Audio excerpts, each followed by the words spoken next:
Good morning, students. Today is Thursday, 26 August 2021. I'm Keith Burgess-Jackson. I'll be your instructor this semester in Philosophy of Religion.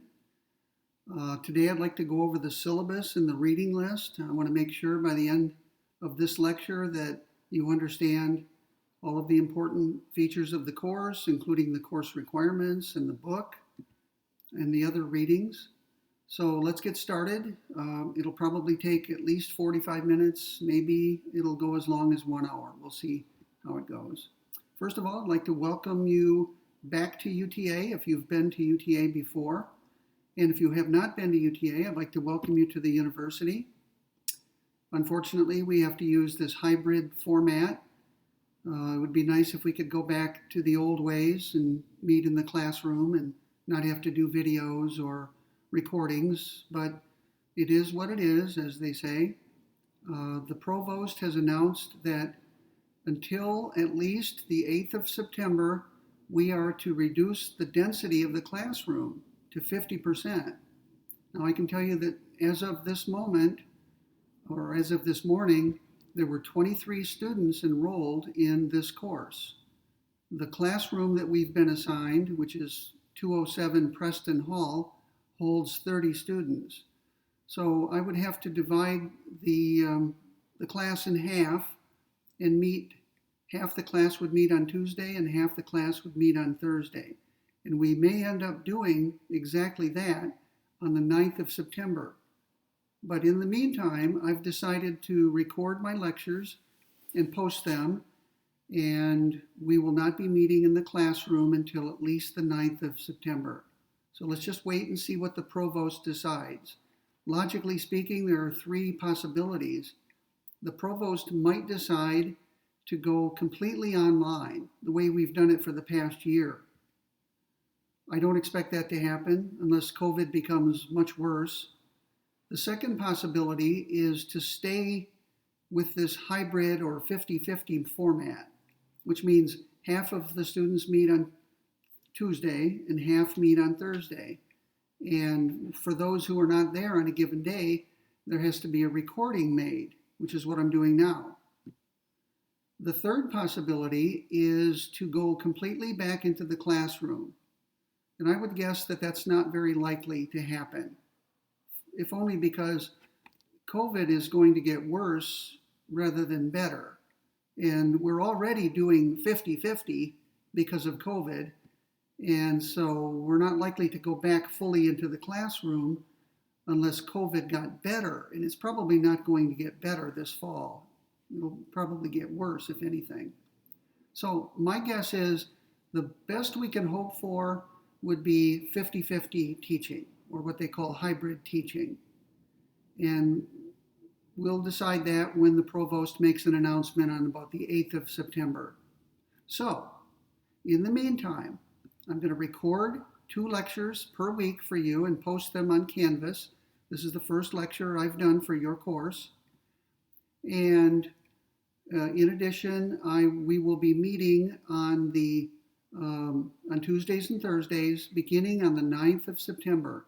Until then, don't even bother going to the classroom. I won't be there. The door will be locked. Nothing will be happening on campus. Okay?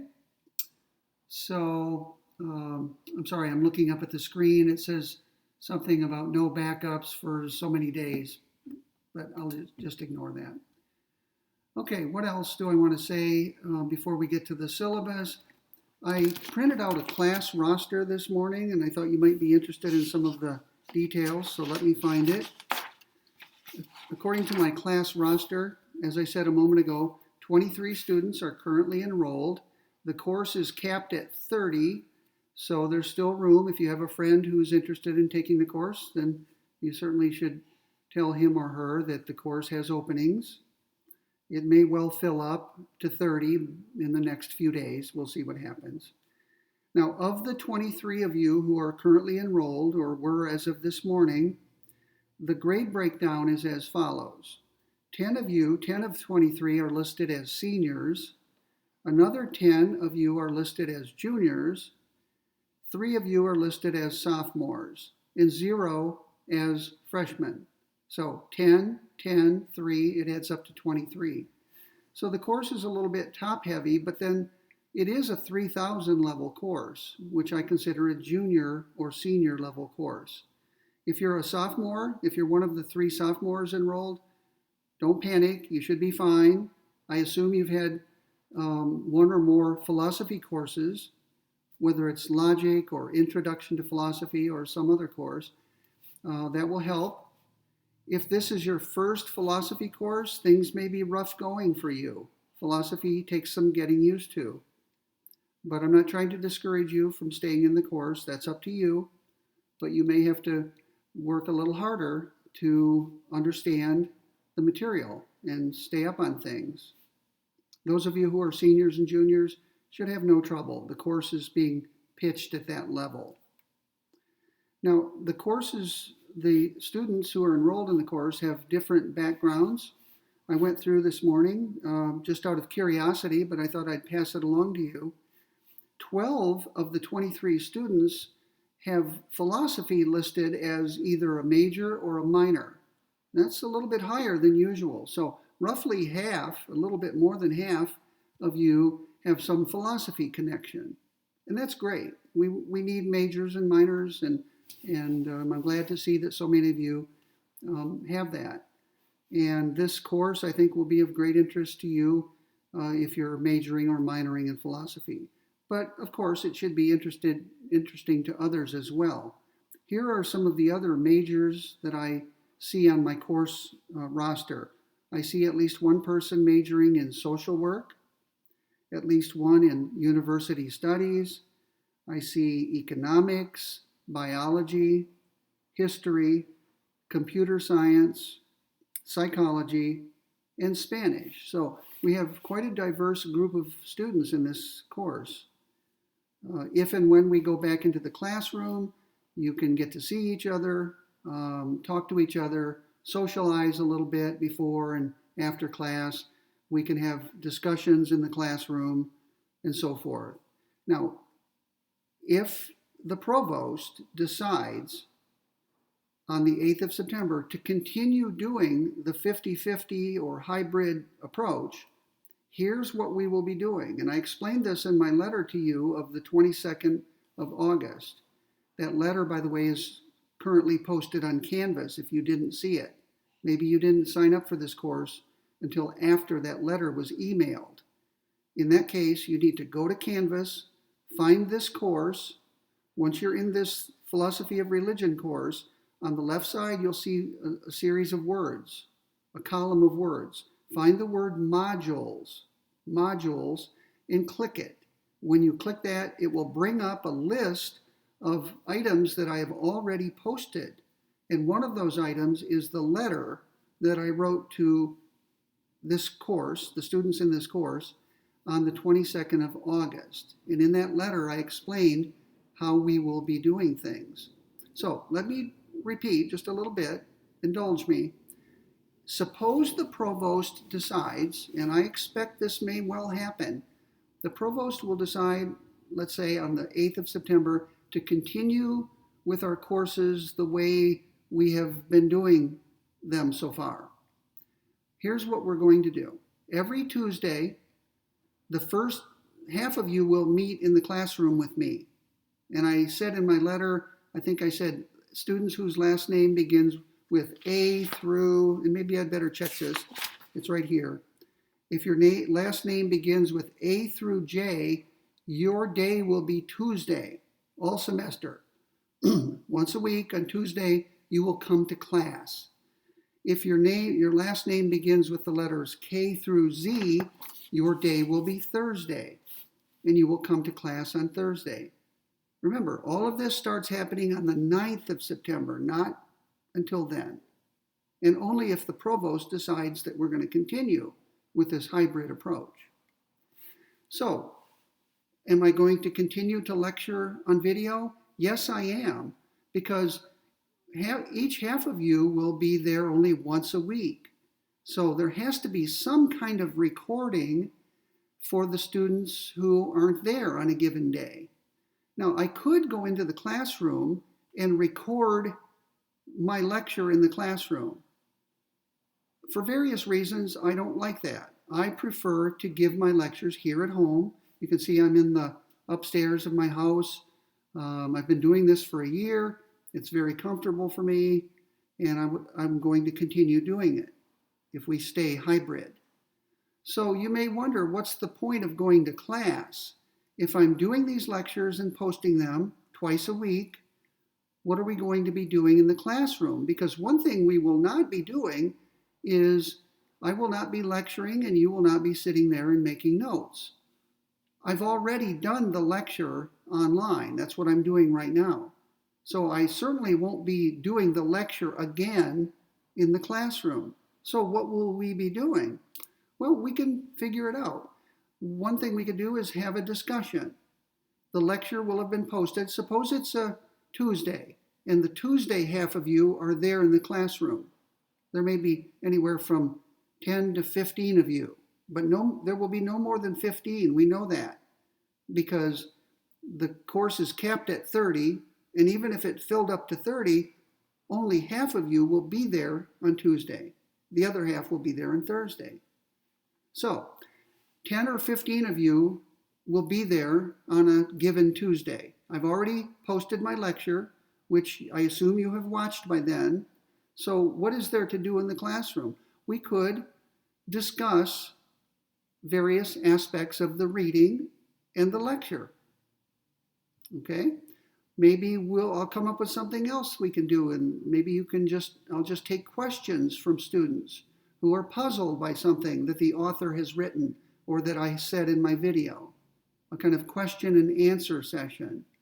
Maybe I'll make up some exercises or something for you to do in the classroom. So that's how we'll approach it if the provost decides on the 8th of September to continue with this hybrid method or approach. You are not required to come to the classroom. Even if this were a normal class and we were meeting every day in the classroom, I would not be taking attendance. I have done that in the past, and I may do it in the future, but I was not going to take attendance this semester. So if you choose not to go to class on your day, Tuesday or Thursday, that's fine. Right? That's entirely fine. You still have the videos that I will make for you twice a week, and you can rely solely on those for studying and learning the material. So it could happen that I come into class on, let's say, a given Tuesday, and only 2 or 3 of you are there. That's fine. I'm going to be there no matter what, so don't ever feel as though you shouldn't go to class because it'll make me have to stay there. I'll make sure I have some reading material. It's only a couple of hours. I have back-to-back classes in the same room from 8 o'clock until 10:50. So I'll bring enough reading material that I can sit there. Even if no students showed up, I can still occupy my time with reading, which I love to do. I always have lots to read. So take my word for it. You may come to class if you choose, and we'll find something to talk about, or you may not go to class and simply rely on the videos. Anyway, let's wait until the provost makes an announcement. I'm currently assuming that the provost will continue with the hybrid or 50-50 approach. All right, so read the letter that's posted on Canvas that I wrote on the 22nd of August, just a few days ago. It will explain some of the things I just talked about and more. Okay, now I have a list here of things to talk about today. Let me go back to my list and make sure I'm thorough. I guess it's time to talk about the syllabus. And at some point as we go through it, I'll show you the book and tell you where you can get it. So let me prop my notebook up. By the way, I have a notebook here. It's a 3-ring binder. You can see it. And I have all of my course materials in here for both of my courses that I'm teaching this semester. And it's a good way to stay organized. I know I harp on this. If you're in my logic course, you've already heard me give this spiel. And I'm sorry, you have to hear it again. Maybe you can fast forward a little bit through the video. But it is important that you stay organized in all of your courses. including those you're taking from me. Make sure that when something appears on Canvas, a handout, for example, or one of the readings that are required, print it.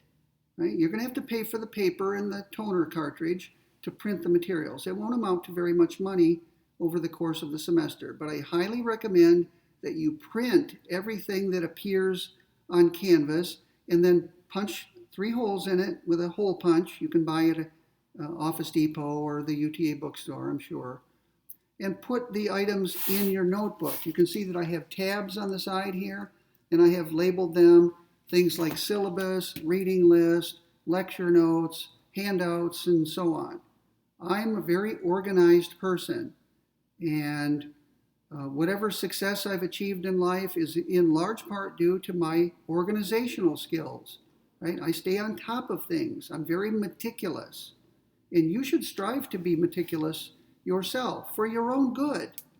Right? It'll do you good in school, in graduate or professional school, should you go further, and in your working life, and maybe even in your personal life.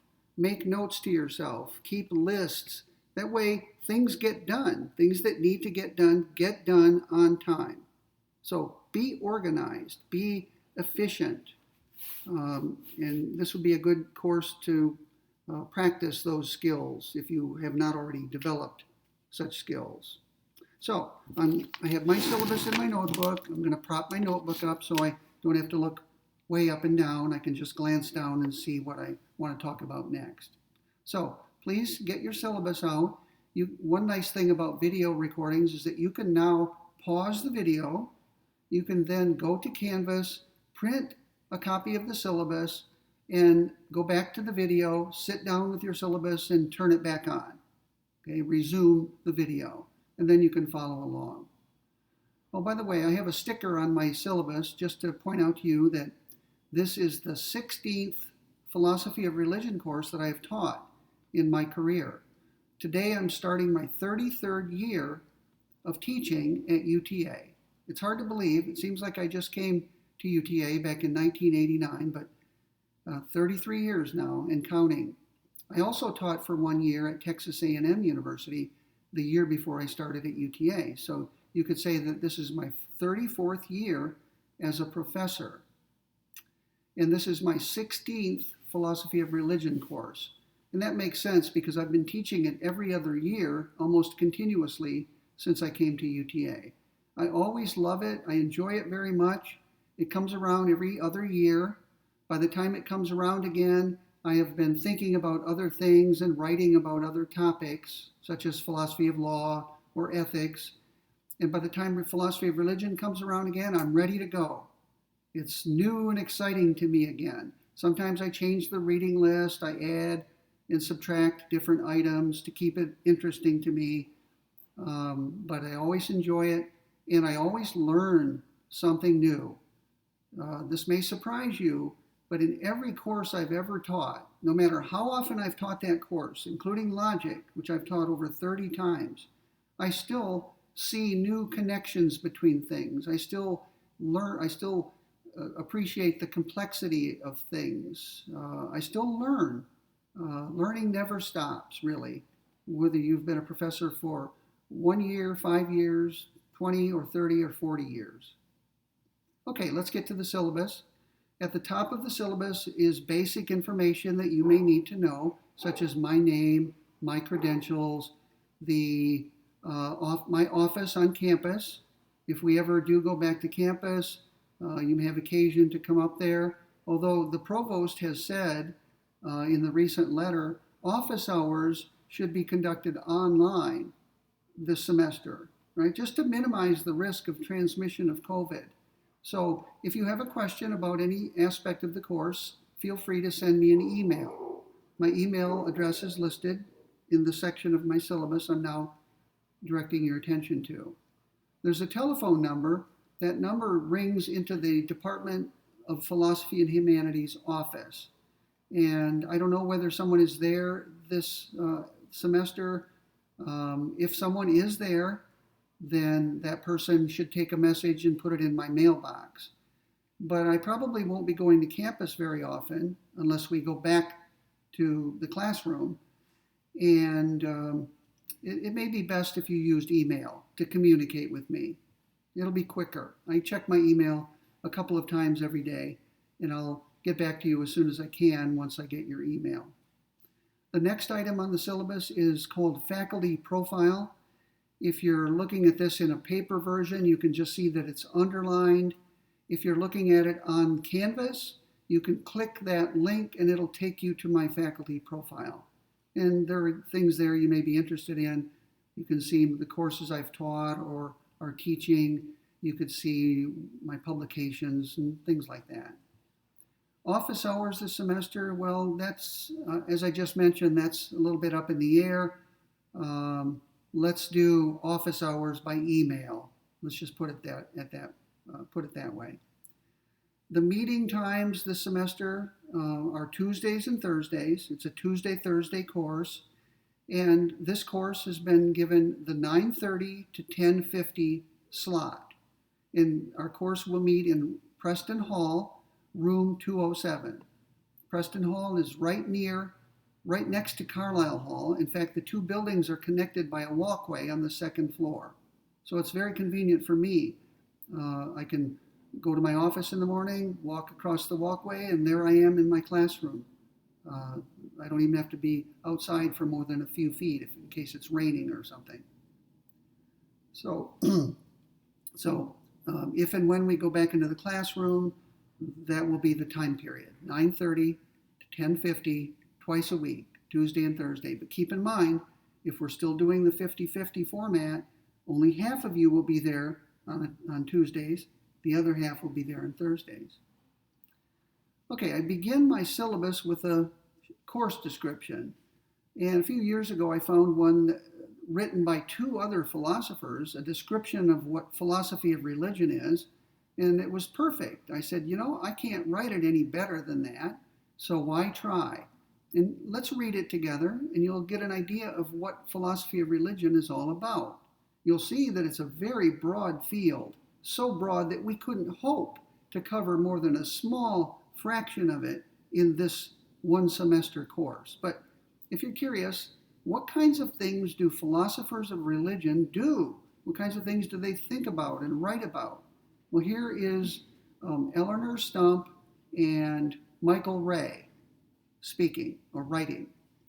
Philosophy of religion, they say, comprises or takes in, it encompasses philosophical reflection on a wide range of religious and religiously significant phenomena, and here are some of them. Religious belief, doctrine, and practice in general, the phenomenology and cognitive significance of religious experience, the authority and reliability of religious testimony, the significance of religious diversity and disagreement, the relationship between religion or God or the gods and morality, the doctrines, practices, and modes of cognition distinctive to particular religious traditions, and so on. Now that and so on part means there's even more than that. That's a lot, but there's a lot more that they haven't even mentioned. They then point out in the remainder of this paragraph that philosophy of religion is as old as philosophy itself and has been a standard part of Western philosophy in every period. So philosophy of religion was there at the very beginnings of philosophy, and it has never ceased to be an important part of philosophy in every age, the Middle Ages and through the Enlightenment and up until through the modern period and into the current period. Philosophy of religion has been part of philosophy. Since the latter half of the 20th century, so they're talking about roughly 1950 to the present day, that's a period of about 70 years, since the latter half of the 20th century, there has been a great growth of interest in it. And the range of topics that philosophers of religion have considered has expanded considerably. So what they're saying is, and I agree entirely with this, that the field that we call philosophy of religion is burgeoning. It's expanding. I won't say geometrically, but very rapidly. And it's a very exciting branch or subfield of philosophy for many people. Some people who are philosophers don't work in this area.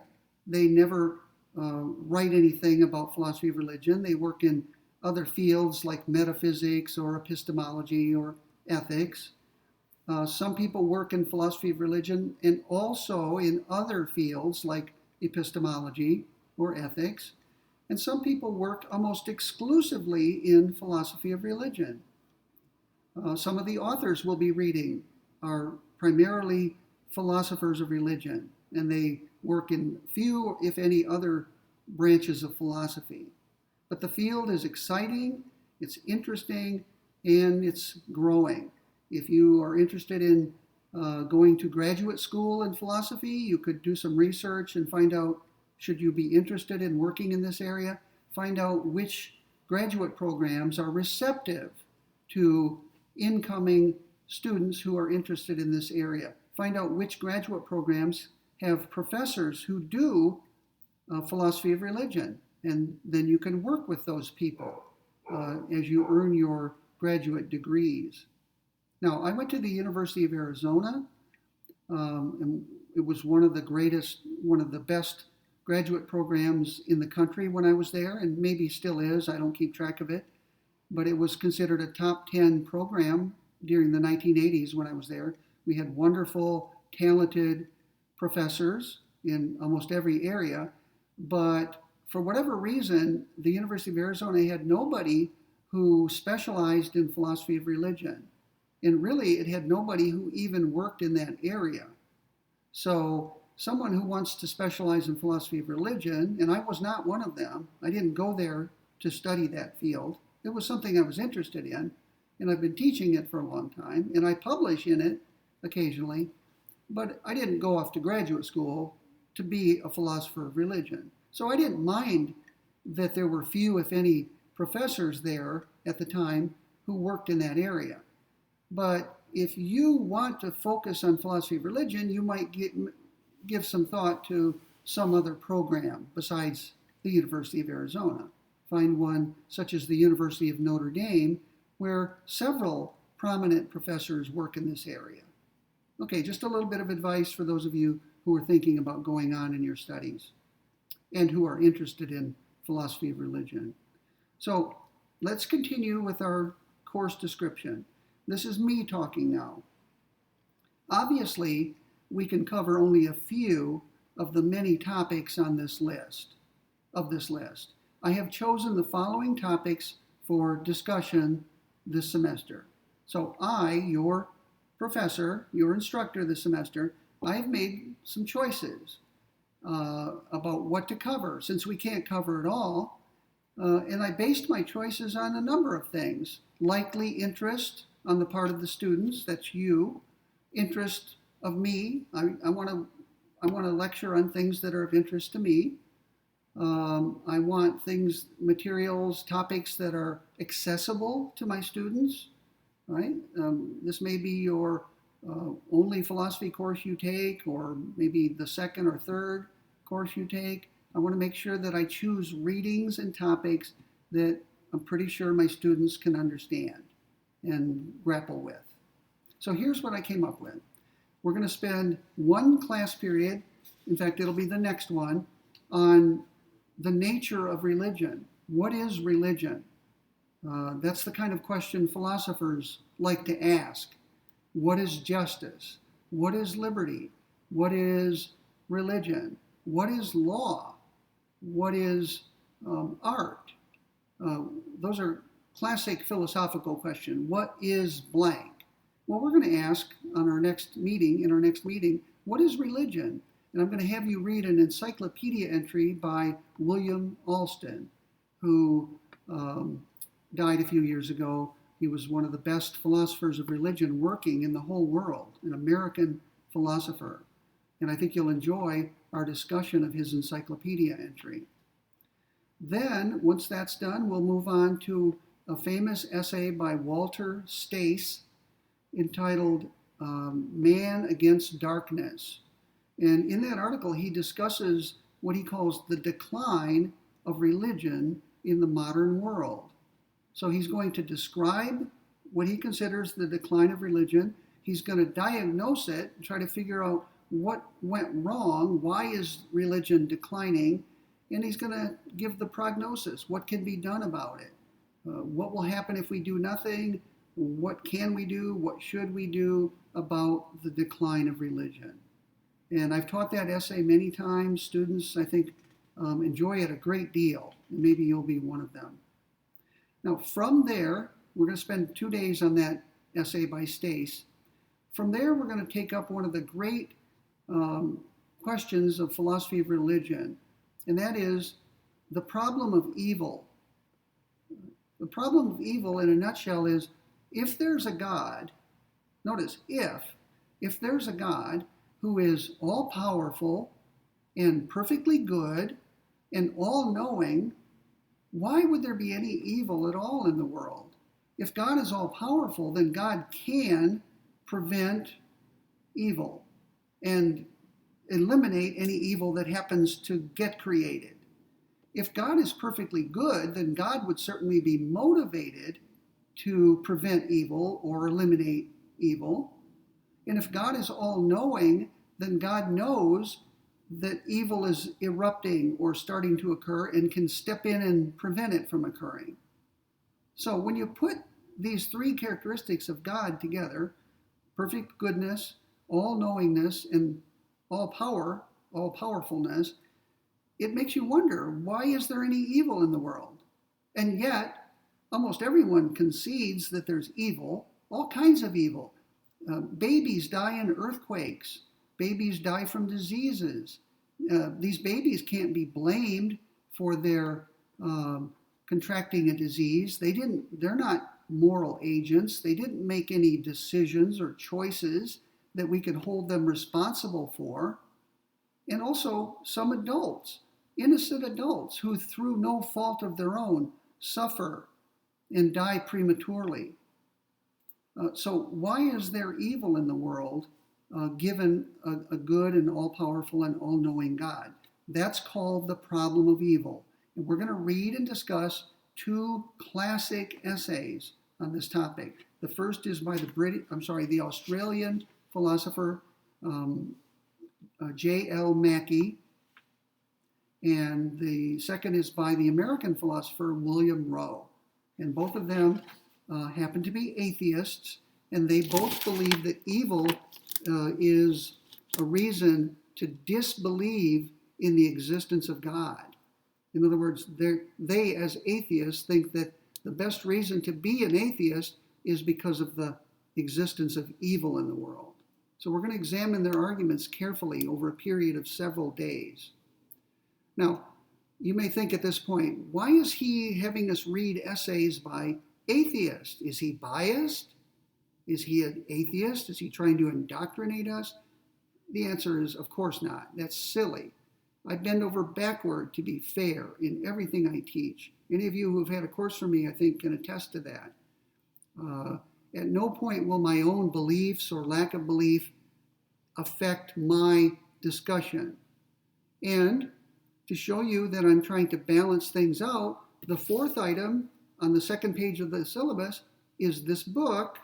It's a short book. We're going to read all of it and discuss it. It's by Richard Swinburne, a prominent philosopher. He's very old now, but I believe he's still alive. The title, as you can see, is There a God? Now, this is the second edition of the book. This is the one that you will need to get, not the first edition. This one's different. It's got some new material in it, and I'm sure he revised it. So when we refer to particular parts of this book by page, you need this edition of it. Please do not buy the first edition. Okay, it's only going to cause you trouble because if I say look at page 72, second paragraph, you will not be able to find that in the first edition. Right? You're going to have to scramble and try to find it. Anyway, Richard Swinburne is a philosopher by training. and he's been around a long time, and he's written widely, many books and articles on many topics. He happens to be a Christian, a devout Christian, and he has devoted the past few decades of his career to writing about religious topics. He has written several books in which he defends Christianity from its critics. In this particular book, he argues that there is a God. So the title is there a God? His answer is yes. And let me explain to you why you should believe it. So this is a book-length treatment, a book-length argument for the conclusion that there is a God. And he goes on to argue in other books that that God is the Christian God, the God with distinctively Christian characteristics. Okay? But in this book, he doesn't argue specifically for the Christian God. He does that in other writings. In this book, he's just trying to establish that a personal deity exists.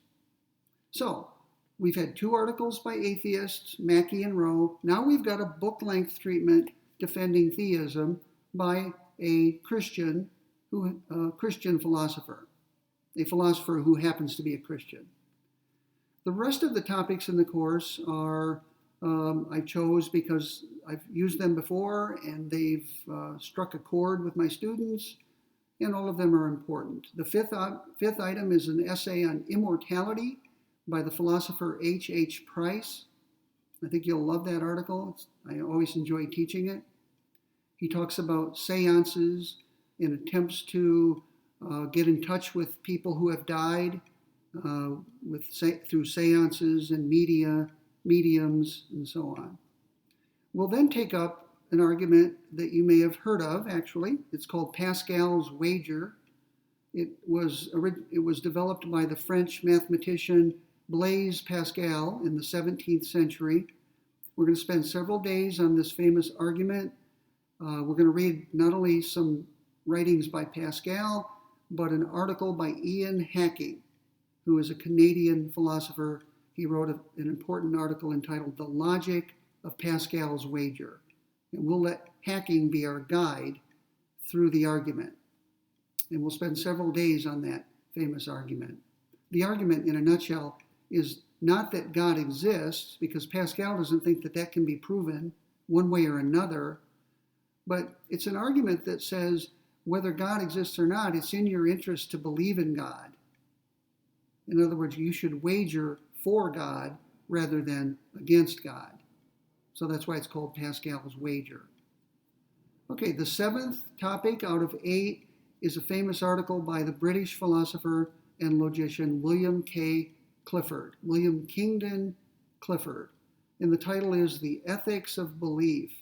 Now, Clifford was an atheist, and his argument in this article is that it's always irresponsible and even ethically wrong to believe something without adequate evidence.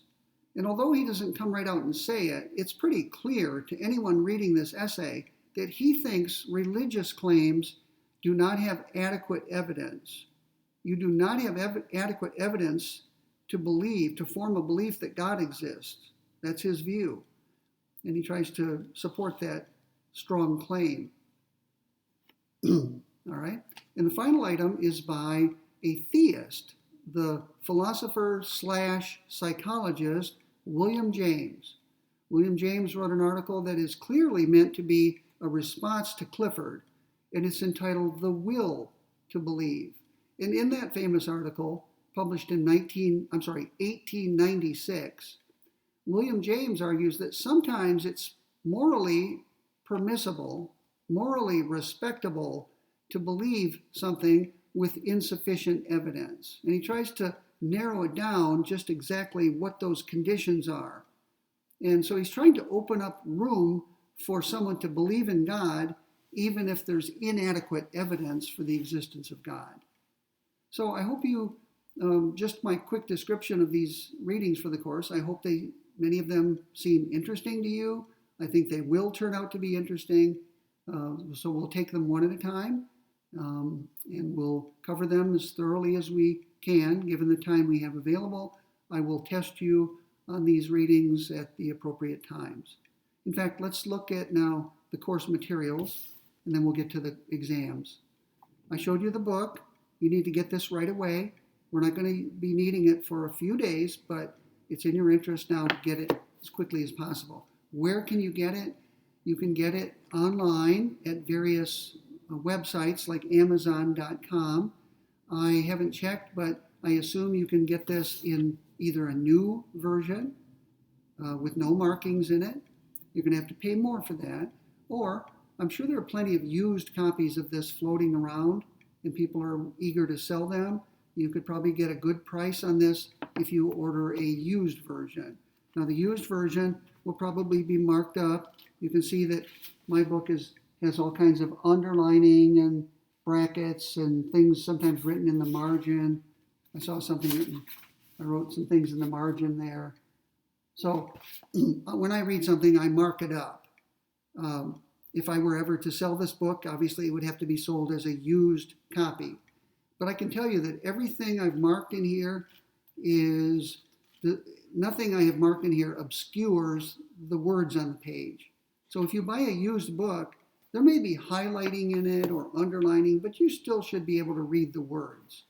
So you could probably save yourself some money if you buy a used copy. So one way or another, get this book fairly soon. It should be available in the UTA bookstore because I ordered it a couple of months ago. I communicated directly with someone in the bookstore. I told the person that I'm teaching this course, that there's one required book. I told him exactly what it is, and I think it was a he, told me he would order it. He would see that it's on the shelves of the bookstore for students to buy. So if you want to go to the bookstore, you can see about getting a copy there. You may be able to call the bookstore and ask whether the book is available. That might save you a trip to campus. Now, there will be other materials for you throughout the course. I will post them on Canvas. You're responsible for everything I post. So again, print it, put it in your notebook, read it carefully, and sometimes I'll refer to it during my lectures. You will have to pay for the paper on which to print these items and the toner or ink that you need for the printer, but it shouldn't amount to much. So the entire course won't be very expensive for you. Whatever this book costs and the paper and toner cartridge that you pay. Probably no more than, I'm guessing, $30 or $40 total for the course. Okay, the materials on Canvas will be accessible to you from any internet-connected computer anywhere in the world at any time of the day. So if you happen to be in some other state or country, you can go to Canvas through your computer and get the materials, other than this book, which you're going to have to acquire on your own. Now, what are the class requirements or course requirements? There will be 3 examinations in this course. The first exam will come about 1/3 of the way through the course. It will cover only the material in the first third. The second exam will come about 2/3 of the way through the course, and it will cover only the new material, the material since the first exam. The third exam will come at the end of the course, and it will cover only the third third of material. So none of the exams is comprehensive. Each covers just a certain chunk of material. The 3 exams will be equally difficult. They will have the same format. They will count for the same amount. Right? At the end of the semester, I will add up your 3 scores on the exams. Each exam is worth 100 points. So the very best you could do in this course is get 300 points out of 300. And obviously that would be an A. I'm going to assign grades on the basis of a 10% scale. So if you got 270 points or more out of 300, that means you got 90% or higher and you would get an A. If you got anywhere from 240 points to 269, you would get a B in the course, and so on. That should be familiar to you, a 10% scale. Now the examinations will be administered on Canvas. I will prepare them as we go along. When the time comes to take the first exam, I'll tell you more about it. You will go into Canvas on the day of the exam. You will find the exam, and at some point you will click Start. And once you start, you will have to complete the exam in 75 minutes. That should be plenty of time, but don't get bogged down. Make sure you keep moving. It's possible you could spend so much time on a few questions that you run out of time. Don't let that happen. It's up to you to pace yourself and get through the exam. But I would think that 75 minutes is plenty of time for most of you or all of you. The exams will consist of 10 true-false questions, each of which is worth 1 point, and 30 multiple choice questions, each of which is worth 3 points. So 10 plus 90 equals 100. Now, you may be thinking, really? True, false, and multiple choice questions in a philosophy of religion course? Well, 2 points. I'll make 2 points about that. First of all, the material will be technical. Much of the material will be technical, and I can easily test your understanding of a particular argument, such as J.L. Mackey's argument for atheism, for the non-existence of God. I can say, ask, for example, true or false? Mackey's argument is deductive as opposed to inductive. And by then I will have taught you the difference between those two arguments. So I'm testing, I want to see whether you were paying attention that day when I lectured on that topic and whether you understood what I was saying. So much of the material in this course will be of a technical nature, and it lends itself to true, false, and multiple choice questions. The second thing I'd like to say about that is that, and you may not know this, but everyone who wants to be a lawyer in whatever state you're in has to take what's called the multi-state bar examination. It's 200 multiple choice questions, and you have to do well enough on that, combined with your performance on the essay questions, to be able to pass the bar exam. And if you fall short, then you will have failed the bar exam, and maybe we'll decide to take it again someday. So if multiple choice questions can be rigorous enough for something as important as a bar exam, which determines who gets to practice law in a given state, surely they're adequate for an undergraduate course like this. So believe me, the questions will be very rigorous and precise. There will be a single correct answer to every one of them, and your job is to learn the material well enough to be able to identify that correct answer. All right? Now, before the first exam, about a week before the first exam, I will post on Canvas what I call a sampling of examination questions. It'll just be a few true-false questions and a few multiple choice questions, just to give you an idea of what the exam will be like. It's to put you at ease, to relieve your anxiety. And I'll do that only one time this semester, only before the first exam, because by the time the second and third exams come around, you will already have taken one or more exams, so you'll know what to expect. Okay, read the rest of that paragraph. Notice in boldface type I wrote the following: please do not request an extra credit assignment. If you do, I will direct your attention to this portion of the syllabus and remind you that we went over it on the first day of class. Okay, no extra credit. I always get students usually late in the semester, write to me panicky and say, I didn't do as well as I had hoped or expected on the exams. What can I do to improve my grade? And my answer is always nothing. Right? I don't allow extra credit. I never have. I never will. I don't even understand the concept. Everyone has the same requirements. So, in fact, if I allowed extra credit and you knew that, you might not study as hard as you otherwise would, and therefore might not do as well on the exams. When I tell you that there will be no extra credit, I'm telling you in advance, don't ease up, because the 3 scores you get on the exams will determine your grade. There's nothing else that comes into play. Right? No extra credit possible.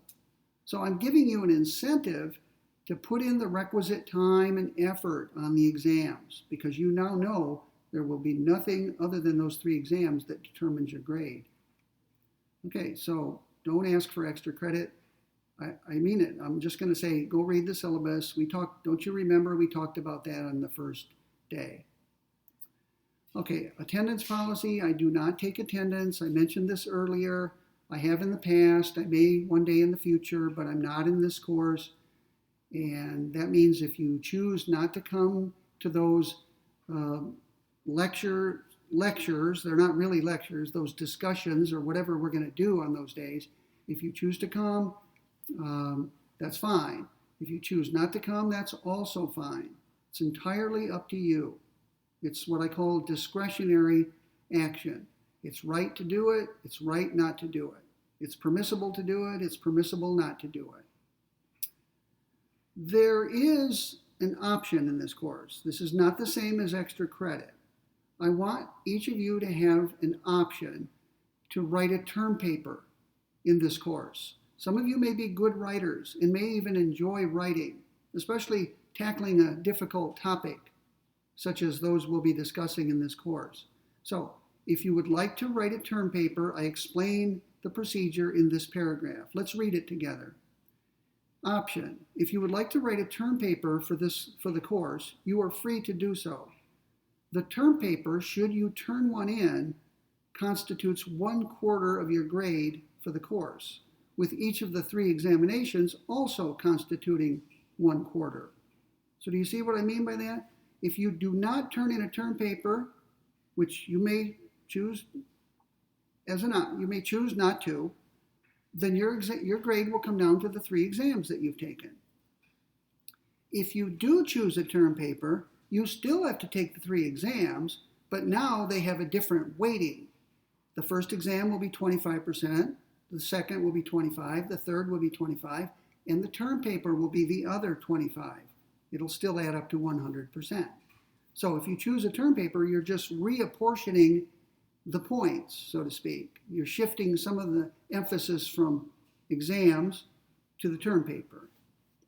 The printed term paper is due at the beginning of class on Tuesday, 7 December. So I'll know more then about whether we're going to be in the classroom that day. Maybe all of you will be back in the classroom by then. I doubt it. Maybe only half of you will be in the classroom that day. I'll probably just announce that all of the optional term papers should be emailed to me as attachments rather than delivered to me in paper form. Okay, and that's because it'll simplify things if everyone's emailing them. The maximum length is 2,500 words, which is about 10 double-spaced pages with normal font and margins. The topic of the term paper will be chosen by the student, that's you, from a list supplied by the instructor, that's me. So I'm not going to let you give you free rein. I've done this in the past, and students come up with, frankly, crazy topics, and I don't want to deal with that. I'm going to supply you with a list of possible term paper topics, and I'll give you a little bit of leeway. So I'll let you argue either side of a particular question. For example, religion, morality requires religion. You can argue that. In other words, in order for there to be moral rules, there has to be a God. Or you could take the other side of the question. You could say morality does not require religion. In other words, there can be moral rules even if it turns out there's no God. That's a famous issue that philosophers have debated. You can go either way on it, this way or this way. And I will allow you to determine which side you argue. So that's one possible topic. There will probably be 4 or 5 others. So you'll have a range of possible topics to write on if you choose the term paper. The list of topics will be distributed to you about halfway through the course. So let's not even think about it for a while. As that midway point of the semester gets nearer, I will start talking about it, and eventually I'll post the topics on Canvas, and you can decide whether to go ahead and write a term paper. Late term papers will not be accepted. Anyone who does not turn in a printed term paper by the deadline will have his or her grade determined by the 3 exams. So if you don't meet the deadline with the term paper, I assume conclusively or presume conclusively that you chose not to turn in a term paper, and your grade will be therefore determined by your performance on the 3 exams you took. Early term papers will be accepted. Okay, you're free to get your paper done early and email it to me in advance. I'm not guaranteeing that I'll read it before the semester's out. I'll probably just put it aside, and I'll read all of the term papers at the same time, or roughly the same time. So don't think that if you turned it in early, you'll get your grade back early. That's not the case. The final item on the syllabus is the grading procedure, which I've already talked about, so you can read that paragraph on your own. The rest of the syllabus is what I call boilerplate. It's a list of items that the university wants included in all professors' syllabi. So I did my duty and I put it in my syllabus. So you can read that over. It has helpful links and phone numbers if you need assistance of various sorts. Mental health assistance or things like that. Okay, let me just scan my list to make sure I've covered everything. It looks like I covered everything I wanted to. We're almost 1 hour into the lecture. Here's what I'm going to do, and this will be my routine. As soon as I'm done talking, I'll say goodbye. I will click on my laptop computer on which I'm recording this. I'll just click the red square. You don't really need to know this, but I'm kind of rehearsing it in my mind. I'll click the square, which stops the video. I will then copy it to my computer desktop so it's safe on my computer. Once it's there, I can go into YouTube. And yes, I do use YouTube for these videos. I'm going to go to YouTube and upload the video that I'm recording now to YouTube. It takes a while. I usually just go do something else for a while. I'm going to go ride my bike in a few minutes, and by the time I get done with my ride, it should be uploaded. I will then go in. I will make sure it got uploaded properly. I'll copy the URL. I'll then go into Canvas and post it. I'll copy and paste the URL into Canvas, and I'll give it a label, such as Course Introduction.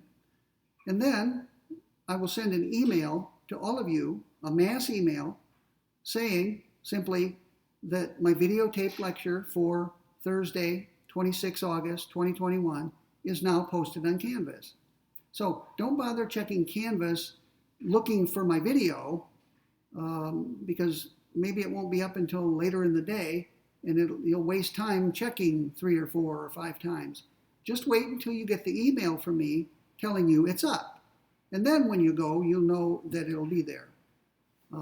You can watch it anytime you want. That's one nice feature of this recording format. And even better, you can watch it more than once. You'll get sick of seeing my mug on the screen after a while, but you probably would in the classroom anyway.